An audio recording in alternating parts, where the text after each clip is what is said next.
জাদুঘরে সব ত্যাগের চিহ্ন আসেনি এখনো। সবার দুশ্চিন্তা ছিল যেটা আদৌ চালু হবে কি হবে না।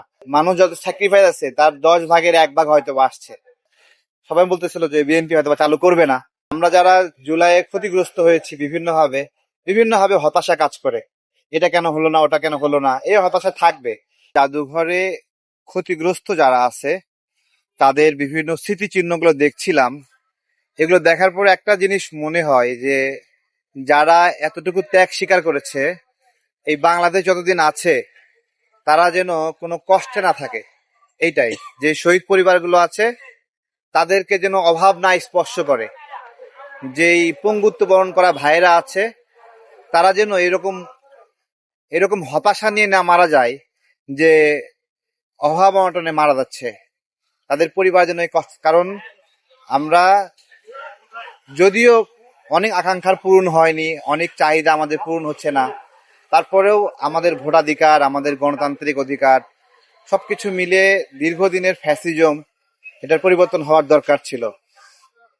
তো অনেকেরই সেসব আকাঙ্ক্ষা পূরণ হয়নি, তারপরেও শুরু হচ্ছে, মানুষ কথা বলছে, মানুষ পরিবর্তনে আভাস পাচ্ছে।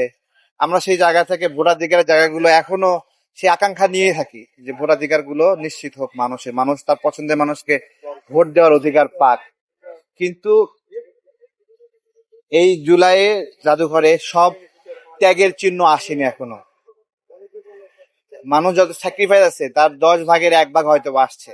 আরো অনেক স্যাক্রিফাইস আছে, সেগুলো এখানে আসেনি। অনেক রক্তাক্ত জামা আছে, মাত্র 2-3টা জামা এখানে সংরক্ষণ আছে। অনেক আহত জামা আছে, স্মৃতিচিহ্ন আছে, সেগুলোর ছবি দরকার। যারা বিভিন্ন ধরনের ক্ষতিগ্রস্ত হয়েছে সেই ভয়ঙ্কর ছবিগুলো এখানে রাখা হোক। একজনের মৃত্যু কত বিভৎস, সেই ভিডিও থাকলে সেই ভিডিওটাও রাখা হোক, সবই রাখা হোক যে কি কি ঘটেছিল। হ্যাঁ, আমরা যারা জুলাইয়ে ক্ষতিগ্রস্ত হয়েছি বিভিন্নভাবে বিভিন্নভাবে হতাশা কাজ করে, এটা কেন হলো না, ওটা কেন হলো না, এই হতাশা থাকবে। তারপরেও যতটুকু আছে অল্প সময়ের মধ্যে করেছে। আমাদের তো একটা সবার দুশ্চিন্তা ছিল যেটা আদৌ চালু হবে কি হবে না।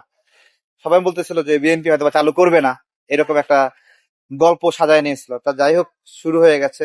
ভিতরে স্নিগ্ধকে দেখলাম, মীর মুগ্ধের ভাই, অনেক গল্প করলাম, কথা বললাম। তো এটাই আর কি অনুভূতি, যে এই পরিবারগুলো যেন কখনো কষ্ট না পায়, কখনোই না।